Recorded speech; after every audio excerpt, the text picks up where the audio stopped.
अ, आज हम अपनी ऑनलाइन कक्षा में ध्रुव स्वामी के बचे हुए पाठ के बारे में विस्तार से चर्चा करेंगे। पिछली क्लास में हमने ध्रुव स्वामी के बारे में बात की थी और हम लोग उसके शिल्प पर बात कर रहे थे। तो शिल्प के अंतर्गत हमने पिछली बार भाषा और शैली की बात की थी। संवाद और कथानक के शिल्प पर बात आज हम फिर से करेंगे। तो संवाद, ध्रुव स्वामी के संवाद की क्या विशेषता है, ये हम लोग जान लेते हैं। तो उसकी पहली विशेषता ये है कि इसके जो संवाद हैं, ध्रुव स्वामी के जो संवाद हैं, वे कथानक को आगे बढ़ाने वाले हैं। दूसरा, ध्रुव स्वामी के जो संवाद हैं वो चरित्रों के उद्घाटन में सहायक हैं।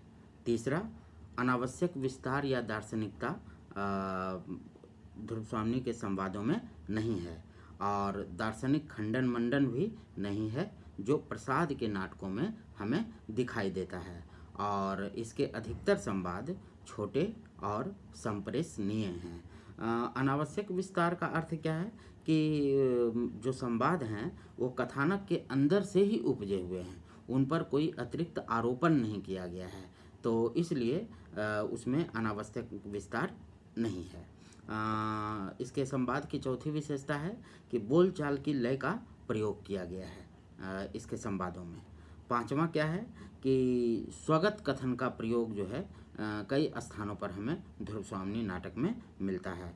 और गौर से देखें तो ये स्पष्ट है कि नाटक का आरंभ ही ध्रुव स्वामी के स्वगत कथन से होता है।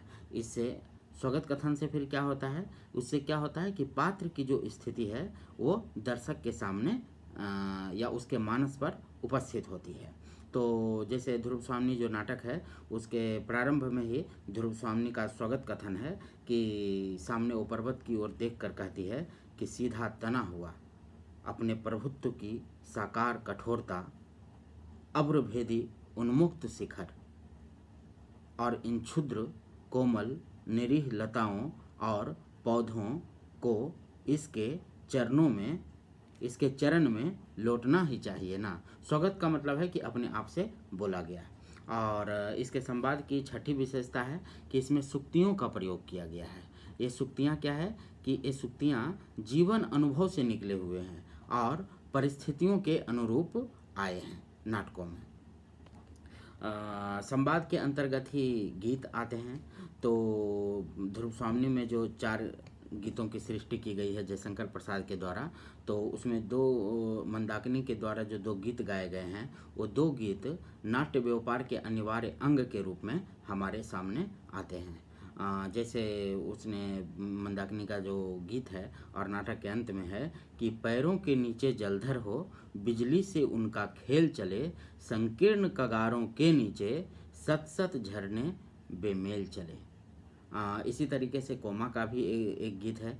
तो कोमा का जो गीत है वो रोमांटिक है और एक उसमें नर्तकियों का समूह गान भी है। अगला जो पॉइंट है वह है कथा वस्तु का विश्लेषण। कथा वस्तु का विश्लेषण किस तरीके से किया गया है इन नाटकों में, उस पर उसको हम लोग देखेंगे। तो पहला है अंक दृश्य योजना कि अंक मतलब नाटक जो है कितने अंकों में बटा हुआ है। और मतलब ये माना गया है कि नाटक जो है मुख्य रूप से कम 3 अंक का होना चाहिए, तो तभी नाटक को कहलाता है। तो इसमें जो अंक की जो योजना की गई है उसमें नाटक में जो है 3 अंक दिए गए हैं और तीनों अंकों में एक एक दृश्य दिए गए हैं। और तीनों अंकों का जो कार्य व्यापार है कार्य कारण संबंधों की श्रृंखला से जुड़ा हुआ है और प्रत्येक अंक एक प्रकार से आंशिक रूप से वे पूर्ण है। दूसरा क्या है कि दृश्य और सूच्य घटनाएं। तो दृश्य और सूच्य घटनाओं का नियोजन नाटक में, ध्रुव स्वामी नाटक में बड़ी कुशलता पूर्वक किया गया है। मुख्यतः 2 ही सूच्य घटनाएं हैं और इससे अनावश्यक विस्तार से बचा हुआ है। ज़्यादा सूच्य घटनाएं देने से क्या होता है कि नाटक में जो है विस्तार की संभावना बढ़ जाती है। तो मुख्य रूप से 2 ही सूच्य घटनाएं हैं और इससे ध्रुव स्वामी नाटक में अनावश्यक विस्तार से बचा गया है। तीसरा, आधिकारिक और प्रासंगिक कथा वस्तु। आधिकारिक कथा क्या होती है और प्रासंगिक कथा क्या होती है? आधारिक कथा वो होती है जो कथा नाटक में आदि से अंत तक चलती रहती है, तथा जिसका नायक से प्रत्यक्ष प्रत्यक्ष संबंध होता है वह आधिकारिक कथा कहलाती है। दूसरी जो है वो है प्रासंगिक कथा। प्रासंगिक कथा क्या है कि प्रासंगिक कथा का सीधा संबंध जो है नायक या नायिका से न होकर अन्य पात्रों से होता है। इसका अर्थ मुख्य इसका कार्य मुख्य कथा के विकास में योग देना तथा उसका सौंदर्य वर्धन करना होता है। जैसे इसमें ध्रुव स्वामिनी में जो अन्य पात्र हैं, कुबड़े हैं या फिर जो जिनके माध्यम से हास्य की सृष्टि वगैरह होती है, तो वो सब एक तरीके से गौण पात्र हैं। गौण पात्र हैं और मतलब प्रासंगिक कथा जो है इन्हीं के माध्यम से वो चलती है। तो आधिकारिक कथा में क्या है कि कोमा जो है वो ध्रुव स्वामिनी का एक प्रकार से विरोधी चरित्र है और कुबड़े का जो प्रसंग लिया गया है वो हास्य के लिए लिया गया है। फिर उसमें क्या है कि इसका चौथा जो पॉइंट है वो है कि नाटक में विविध जो नाटकीय युक्ति है ना, उसके बारे में। तो विविध नाटकीय युक्तियों का इस्तेमाल किया गया है ध्रुव स्वामिनी नाटक में। उसमें पहला है व्यंग। तो ये व्यंग जो है कैसे पैदा होता है, कुबड़े के हास्य से, कुबड़े के वार्तालाप से पैदा होता है या उसके कथन से पैदा होता है। और चंद्रगुप्त इस नाटक में जो स्त्री वेशभूषा अपनाते हैं उससे एक तरीके से व्यंग की सृष्टि होती है। दूसरा इसमें क्या है कि आकस्मिक मोड़, नाटक में जो है आकस्मिक मोड़ जो है कहाँ पर आया हुआ है। तो नाटक में आकस्मिक मोड़ वहाँ पर आता है कि जहाँ चंद्रगुप्त जो है लौ श्रृंखलाओं को तोड़ने का काम करते हैं और पुरोहित का जो निर्णय है कि उसे मतलब एक तरीके से विवाह सम्मत विवाह मोक्ष का अधिकार जो मिलता है उससे संबंधित है। तो इस तरीके से हमने मतलब ध्रुव स्वामिनी नाटक के जो कथा शिल्प हैं या उसका जो शिल्प है उस पर हमने बात की। विद्यार्थियों को अगर इससे किसी तरह की व्याख्या या उसकी भाषा, संवाद, योजना या शिल्प पर अगर बात करनी हो तो इससे संबंधित शिल्प का जो भी पक्ष हमने बताया है वे सभी किसी भी व्याख्या में वो पूरी चीज़ें लिख देंगे तो उनका आंसर कंप्लीट हो जाएगा। अब हम लोग थोड़ा आगे बढ़ते हैं ध्रुव स्वामिनी के बारे में। ध्रुव स्वामिनी के बारे में थोड़ा और जानने का प्रयास करते हैं कि ध्रुव स्वामिनी में क्या है। ध्रुव स्वामिनी में मानव जीवन की गहन जटिलताओं को प्रसाद ने चित्रित किया है। इसमें उन्होंने इतिहास और कल्पना दोनों के सम्मिश्रण से इसका कथानक तैयार किया है। इस नाटक में जिन ऐतिहासिक पात्रों को जयशंकर प्रसाद ने लिया है वे चरित्र बड़े ही जीवंत हैं और यह जीवन के महान सत्य को उजागर करने का काम करते हैं। ध्रुव स्वामिनी के सभी पात्रों का चित्रांकन सशक्त है। इसमें प्रसाद ने 3 प्रधान पात्रों के माध्यम से संघर्ष की भूमिका को प्रस्तुत किया है। साथ ही कुछ गौण पात्रों को भी लिया है।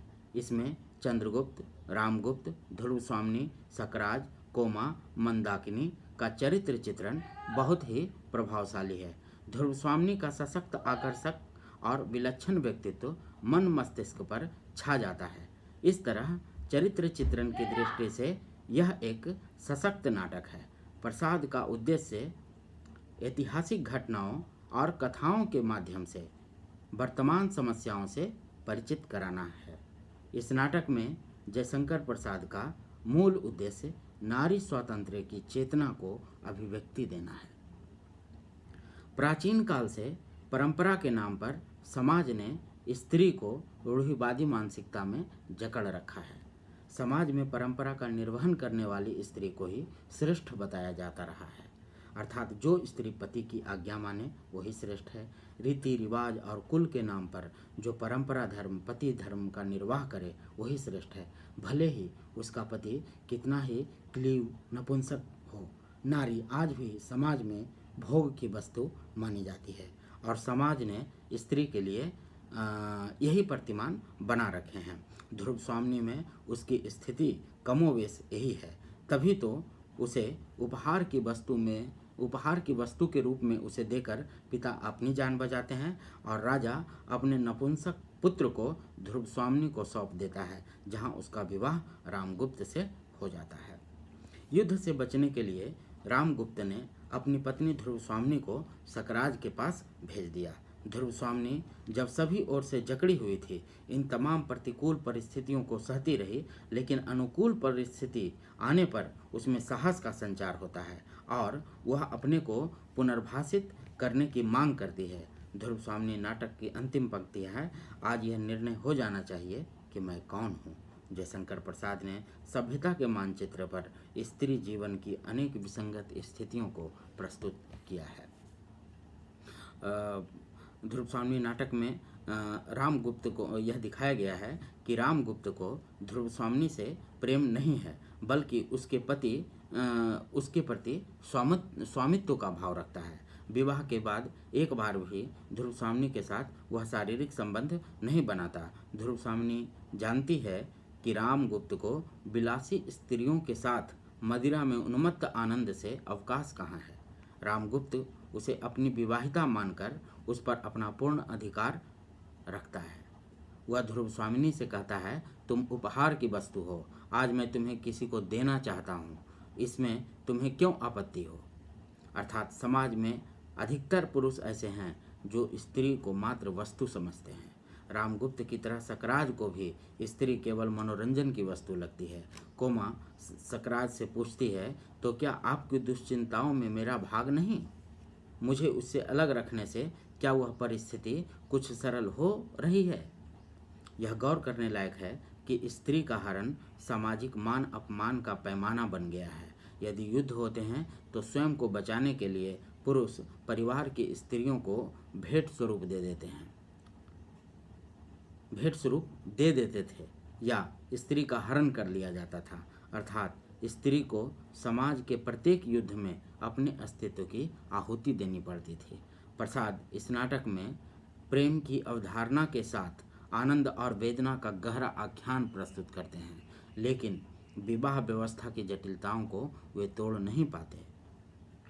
भारतीय परिप्रेक्ष्य में वे विवाह संस्था को सही मानते हैं, लेकिन यदि विवाह त्रासदी का रूप धारण कर ले तो प्रसाद उससे मुक्ति पर भी बल देते हैं। ध्रुव स्वामिनी नाटक में नारी मुक्ति का प्रमाण निहित है। सकराज युद्ध में मारा जाता है और ऐसी स्थिति में भी ध्रुव स्वामिनी विवाहेतर संबंध और विवाह मुक्ति के द्वंद्व में फंसी हुई है। वह चंद्रगुप्त का वर्ण कर सकती है, किंतु उसे अपने प्रेम के झुकाव के प्रति गहरा संदेह पैदा होता है। वह मंदाकिनी से कहती है, दुर्ग की विजय मेरी सफलता है या मेरा दुर्भाग्य, इसे मैं नहीं समझ सकी हूँ। पृथ्वी तल से जैसे एक साकार घृणा निकलकर मुझे अपने पीछे लौटने का संकेत कर रही है। क्यों? क्या वह मेरे मन का कलुष है? क्या मैं मानसिक पाप कर रही हूँ? ध्रुव स्वामिनी और चंद्रगुप्त का मिलन प्रसाद की प्रगतिशीलता का द्योतक है, क्योंकि पौरुष के बल पर स्त्री को दासी मानने वाले रामगुप्त की मृत्यु के बाद वह अपनी इच्छा से चंद्रगुप्त का वरण करती है। तो आज हमने ध्रुव स्वामिनी को एक बार फिर से जानने का प्रयास किया, उसके सारांश को हमने समझने का प्रयास किया। अगली चर्चा अगली ऑनलाइन कक्षा में हम लोग करेंगे। धन्यवाद।